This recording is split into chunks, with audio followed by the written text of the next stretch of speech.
gosh, hello. We're getting ready for the story time once again. Quite exciting if you ask me, and even if you don't ask me, I might be quite excited.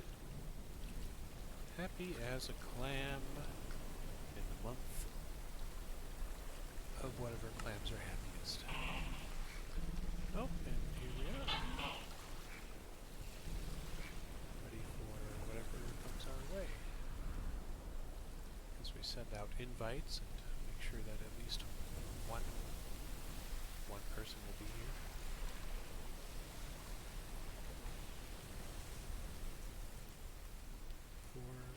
For the story.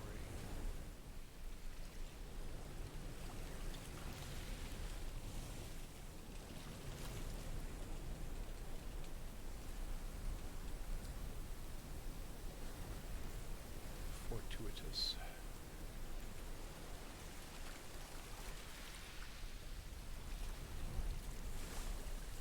Greetings, and various other noises of camaraderie. Oh, what was that noise? That sounded very noisy.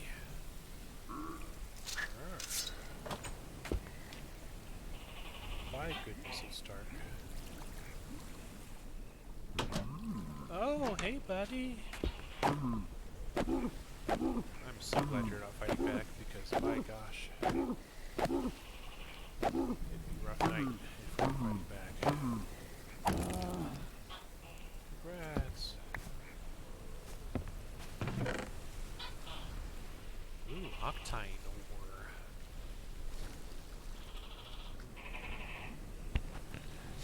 Yes, indeed. It's going to be an interesting night.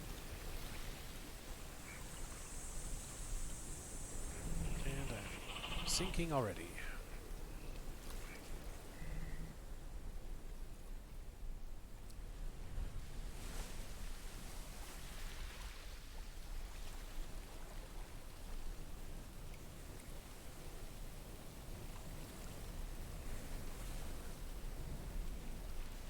Hello, Quill. Welcome. You're caught up in Minecraft. Well, that's always a good. That's never a bad thing, is it? Can't be too terrible. I hope you're having a good evening. I'm having a pretty decent evening. I'm just going to be crab hunting while we hang out. You filled in and finished the whole area from earlier. Ah, the one you described. Very good then. I'm very proud of you. Good job. Well done.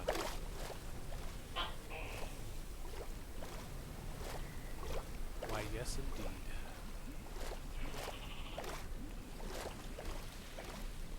You're very welcome.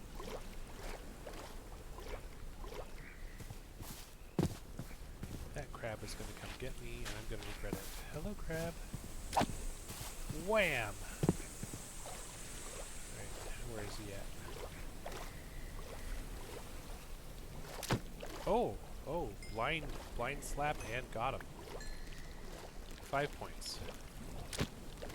Jeez, I am not able to see these guys. That makes it all the more impressive. Bro, why did he not fight back? It was tedious. Well, I understand that as well. Minecraft can be that as well also, too. Gosh, it is so dark out here.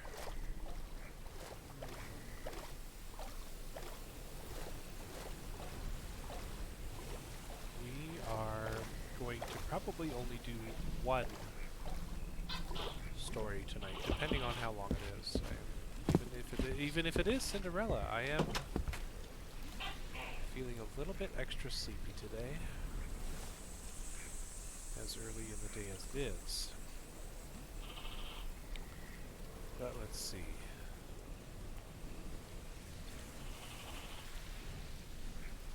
Oh, well, maybe we could do 2 stories. This one's pretty short. The story of Cinderella. Yeah, we'll do 2. Well, I think we'll do 2 stories tonight. That'll be exciting. Cinderella, Cinderella. Yep, exactly. Precisely. Oh Whoa.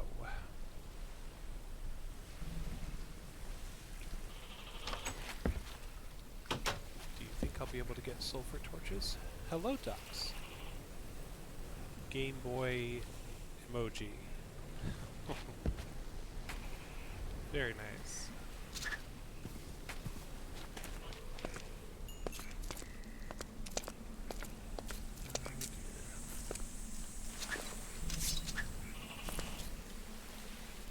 Oh, I'm in creative mode. That's not allowed. Can't be doing that around here. That's why they weren't fighting me. Now I realize my mistake.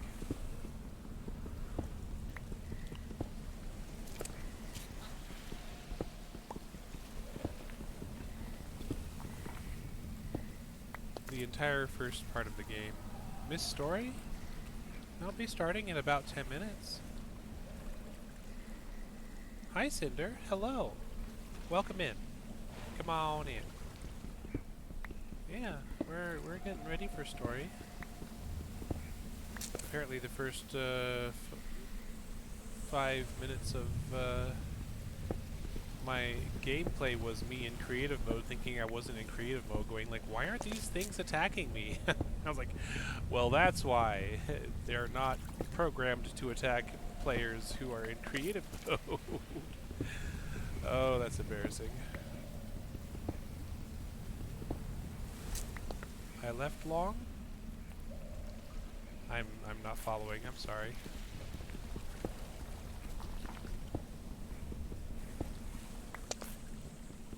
Advanced darkness, very good.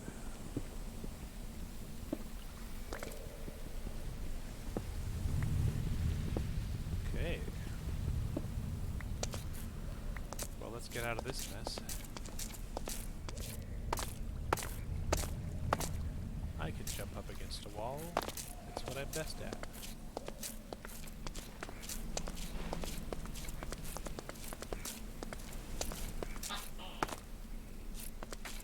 Yes, indeed.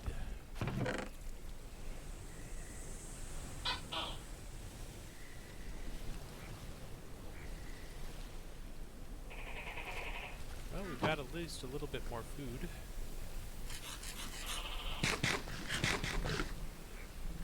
PS5 dumb type. Okay, well that's fair enough.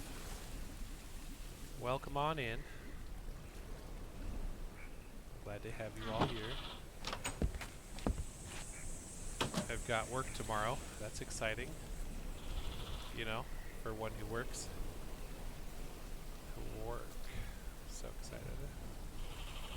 I could just squeeze something until it pops. Haha. You dropped the pasta you cooked on the floor. The pasta which you cooked has been dropped on the floor. Okay, sorry, it took me a second. I was like, you cooked pasta on the floor? Alright. I'm sorry that happened. That really sucks, especially for pasta. I love pasta. I miss having pasta. What are these? Oh, yes, emojis.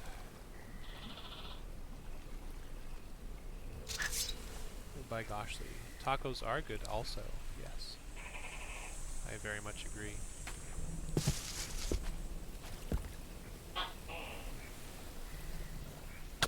Oh, oh, something's chomping on me. What are you chomping? Hey, hey, buddy. Don't do the chomp.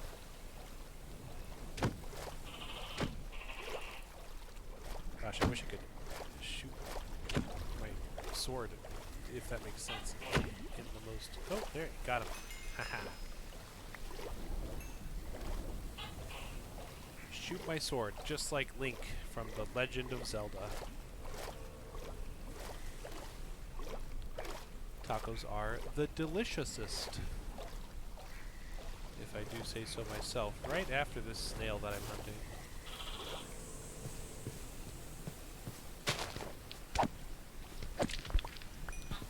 Well, look at these snails that I am hunting.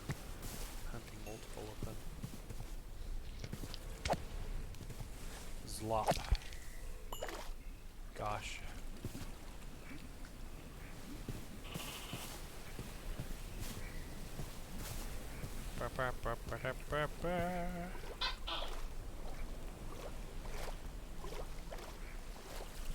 Deliciousest.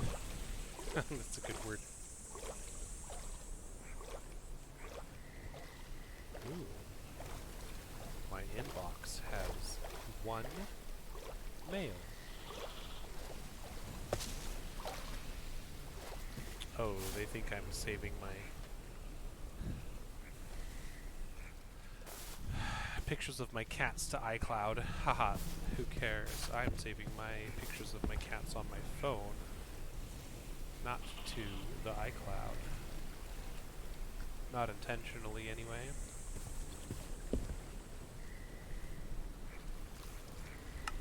By golly. If you jump against a wall, you can jump one more time. Oh my gosh, wait, what? Oh, that is so handy. Oh, that is handy, handiferous. You can jump on a wall. Parkour, my dudes. Parkour. I shall not stray too far from home. But if I do...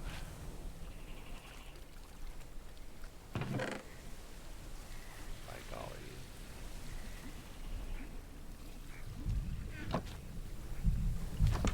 Ooh, is this sky gonna open up before story time?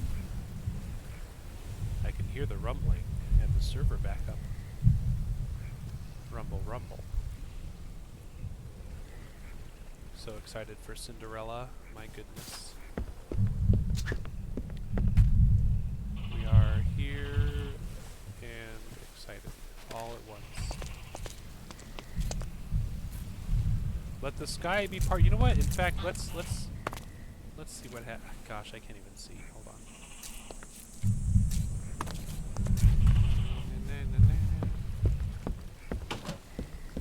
The sky shall crack open as we prepare for story time. Let's go creative, sight of nothing.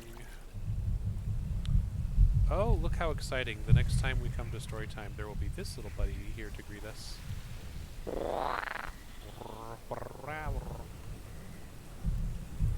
How fun.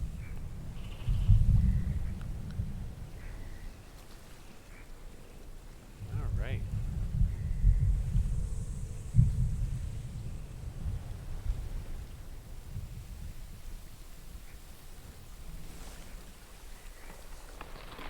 Here it comes. Where is it? There it is. The sky has opened. And now it is suddenly brighter, just in time for me not to be playing this anymore.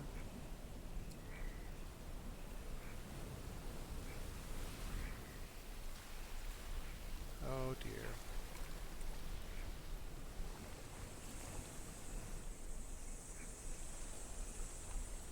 Let's see who else is here. Who else does be here? Oh, it looks like it's just us chickens. Very good then.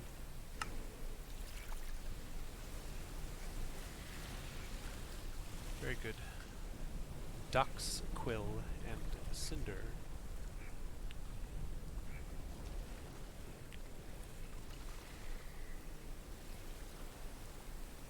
Well, it's gonna be a short. I think it's gonna be a short night tonight. I'm feeling the vibes of lying down pretty soon and having some good rest. But Cinderella. It's gonna be a good story. I think it's gonna be a good story.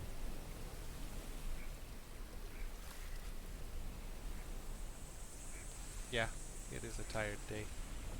It's a good kind of tired day though. Let me see if I can move the chat over to this screen and the game over to this screen. Oh, there we go. Better.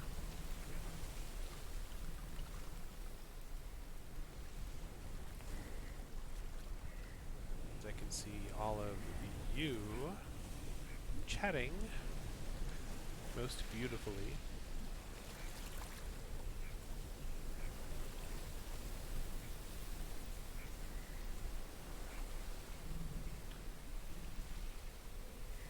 And indeed, even though the hour has not quite turned, a cup of tea and some biscuits do sound great. We are going to go ahead and dive right in and read the tale of Cinderella, which will be chapter 13.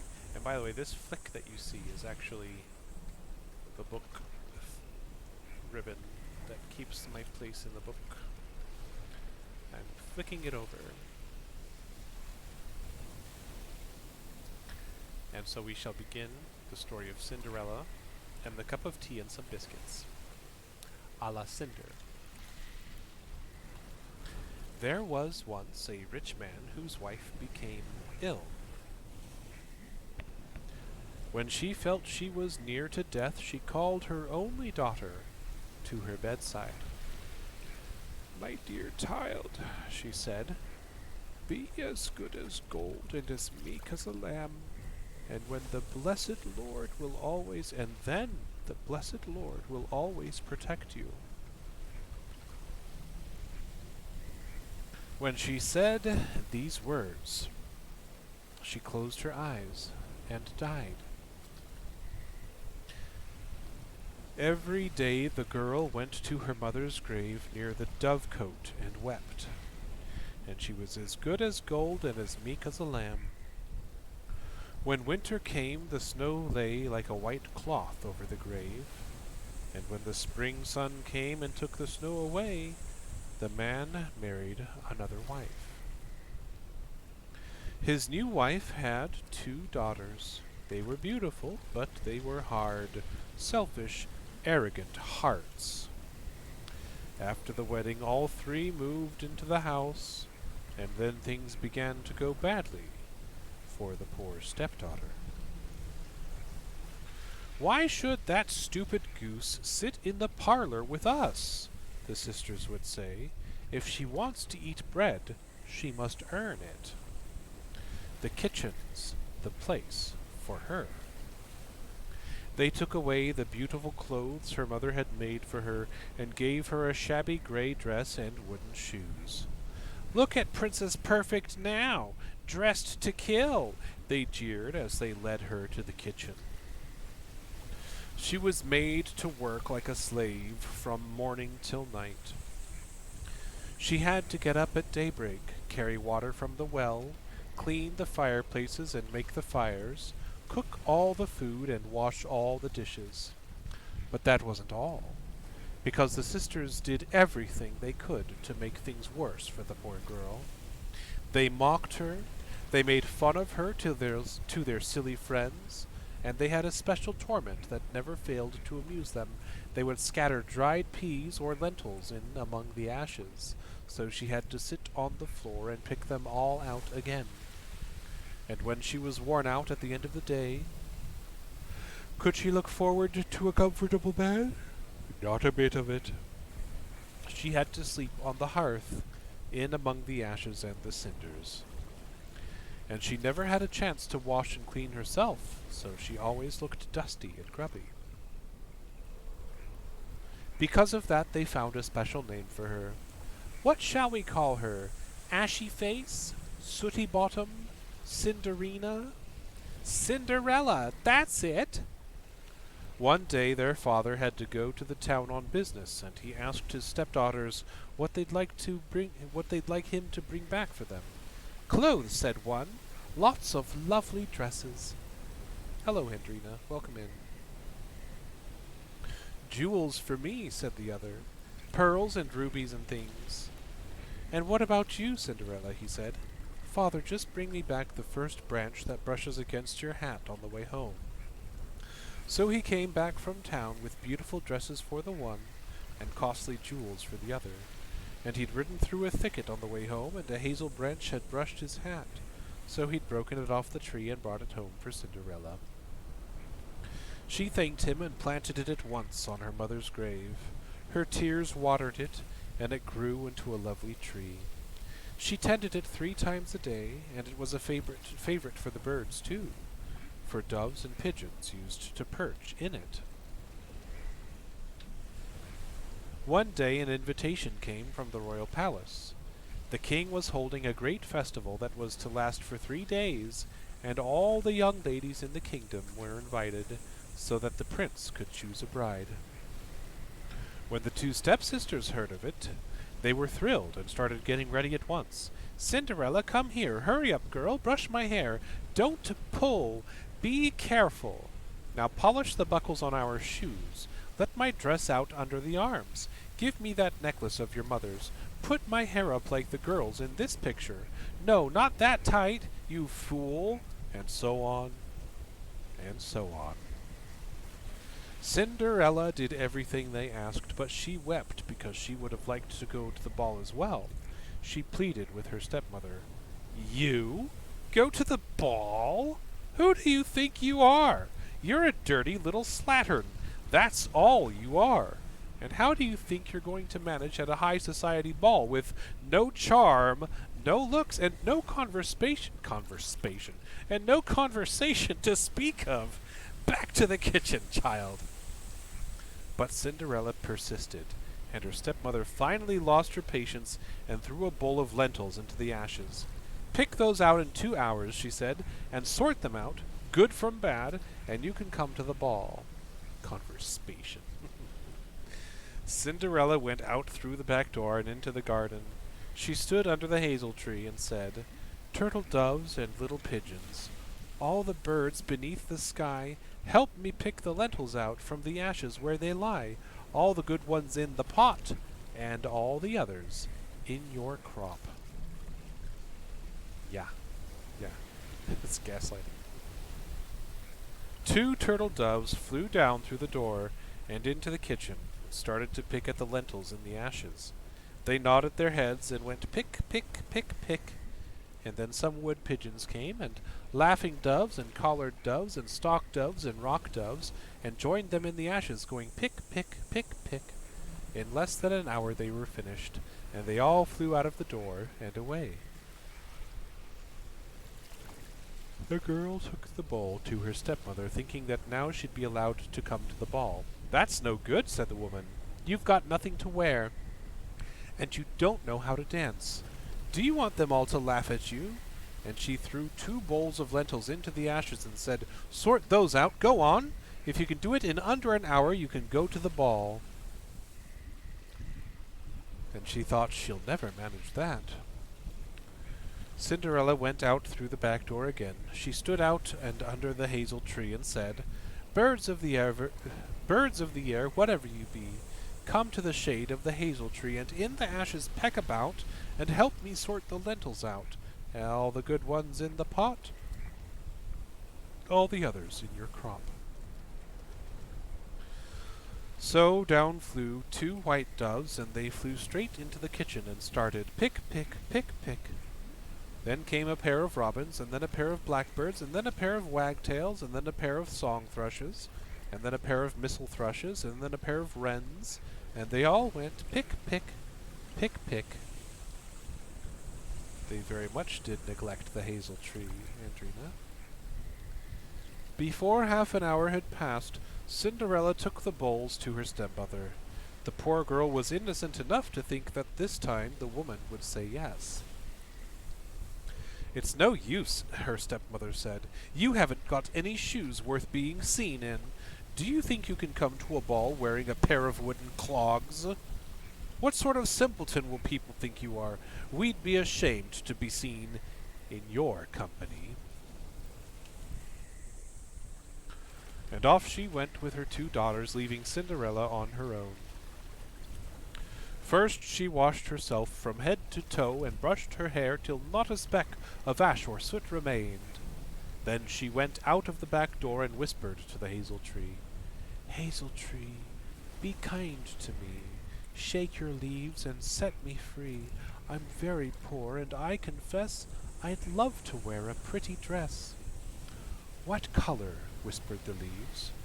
"Oh, I'd like a dress the color of starlight."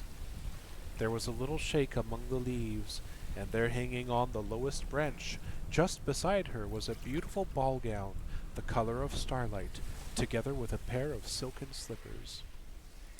"Thank you," Cinderella said, and ran inside to put them on. They fitted perfectly. She had no mirror, so she couldn't see how lovely she looked, and when she arrived at the ball, she was surprised to find how well she was treated, how everyone made way for her, how the ladies invited her to sit and take tea with them, how the lords asked her to dance. Not many people had ever been so nice to her, and she was a stranger to the feeling of being popular and sought after. She wouldn't dance with any of the lords, though, young or old, rich or handsome. Only when the prince himself bowed and asked her did she stand up and take to the dance floor. She danced so lightly and so gracefully that everyone else had to stop and look at her, even her two sisters. They didn't recognize her at all, thinking that Cinderella was at home among the ashes, and this lovely stranger was a princess from a foreign land. In fact, her beauty had a strange effect on them, for it banished all the envy from their hard little hearts for a time, and made them honestly admire her. But Cinderella didn't stay long. Once she danced with the prince, and he'd got her to promise to dance with no one but him. She took advantage of an interval in the music to slip outside and run back home. The prince followed her, but she ran so fast he couldn't keep up, and when they reached home she'd vanished. The prince waited, and her father appeared. "Have you seen the mysterious princess?" the prince asked him. "I think she went into your dovecote." Her father thought, "Could that be my Cinderella?" And he went and fetched the key of the dovecote and opened it up. There was no sign of her. The prince had to go back to the ball alone.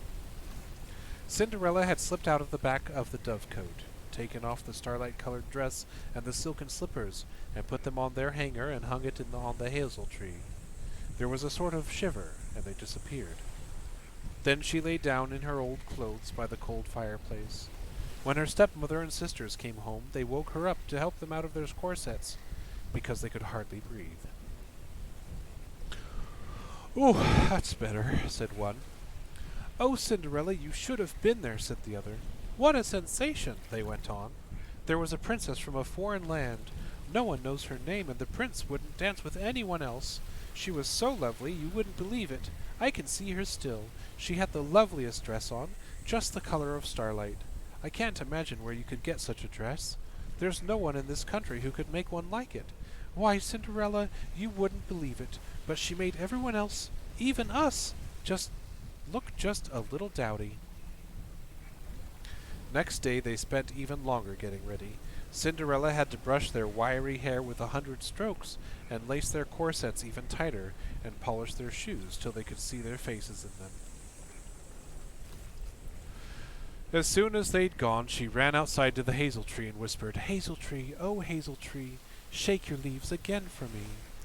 Help me out in my distress, and let me have another dress." "What color?" said the leaves. "I'd like a dress the color of moonlight," she said.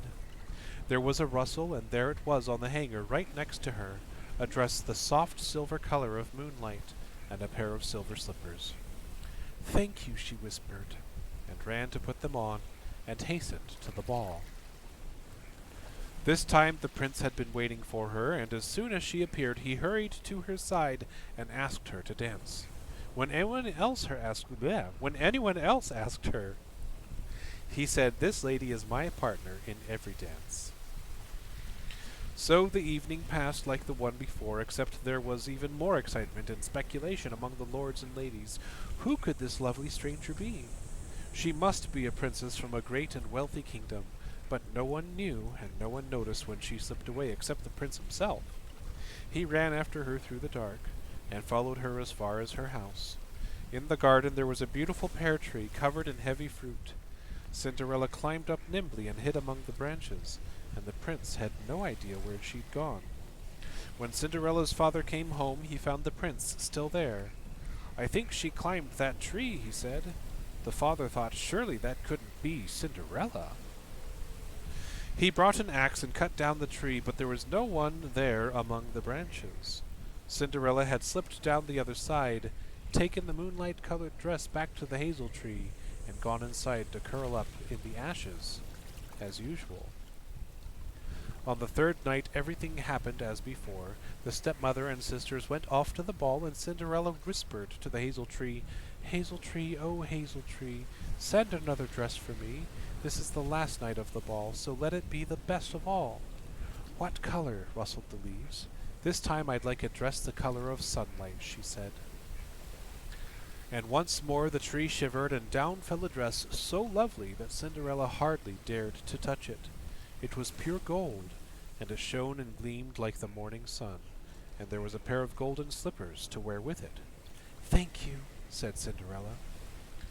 At the ball the prince had eyes for no one else. They danced all evening, and he wouldn't leave her side. When she said it was time to go, he wanted to come with her, but she slipped away before he could stop her.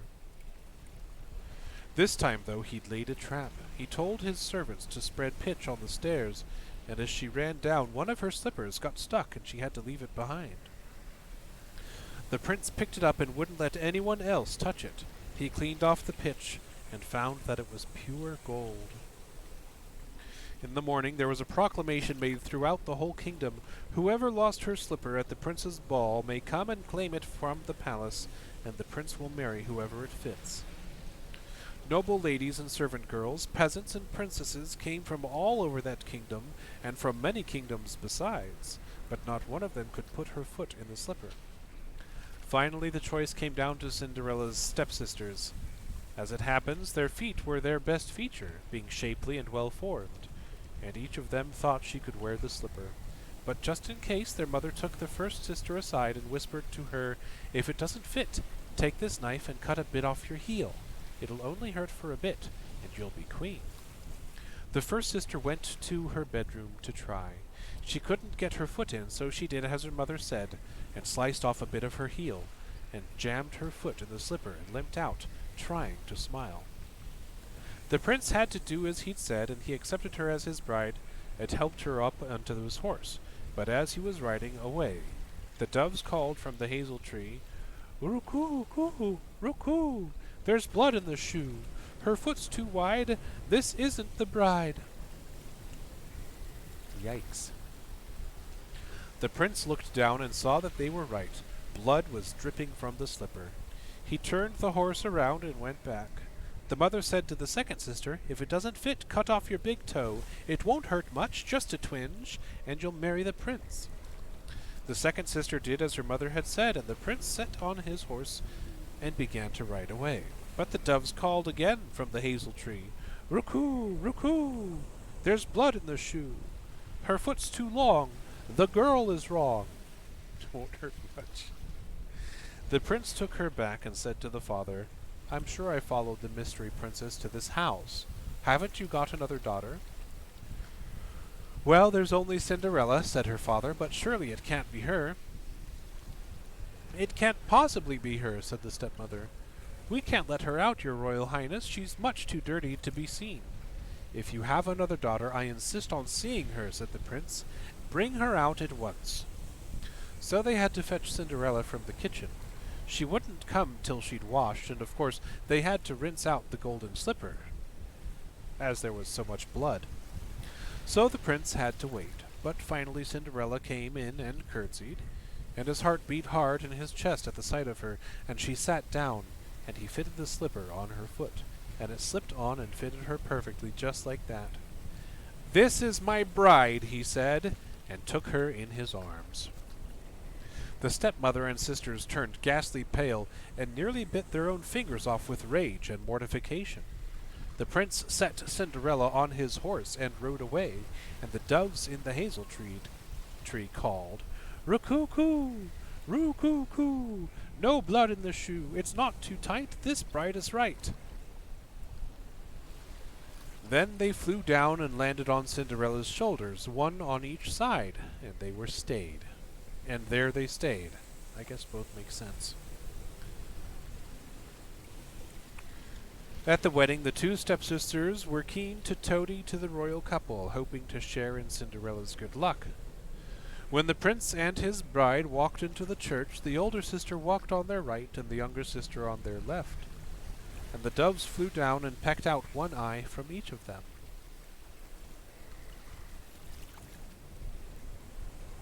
After the ceremony, when they came out of the church, the older one was left and the younger on the right. The older one was on the left and the younger on the right, and the doves flew down and pecked out their other eyes. So for their wickedness and falsity they were punished with blindness to the end of their days.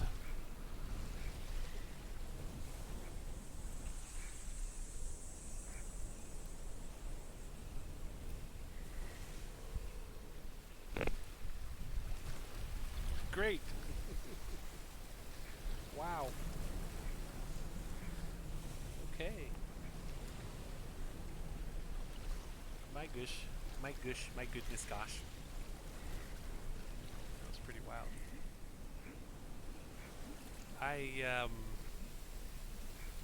I'm gonna be calling it early tonight. I think it's a sleepy nighttime kind of night. I'm gonna lie down. And, really appreciate all of your company. That was really nice. Thank you, Quill and Cinder and Indrina and Dux. You're very, very welcome. I enjoyed telling them. The story of Cinderella is very, very different compared to what Disney had to say about it. You're very welcome, Cinder. And to all of you, I hope you have a wonderful evening. I'm going to be ending now, and I'll talk to you next time. Good night. Rest well.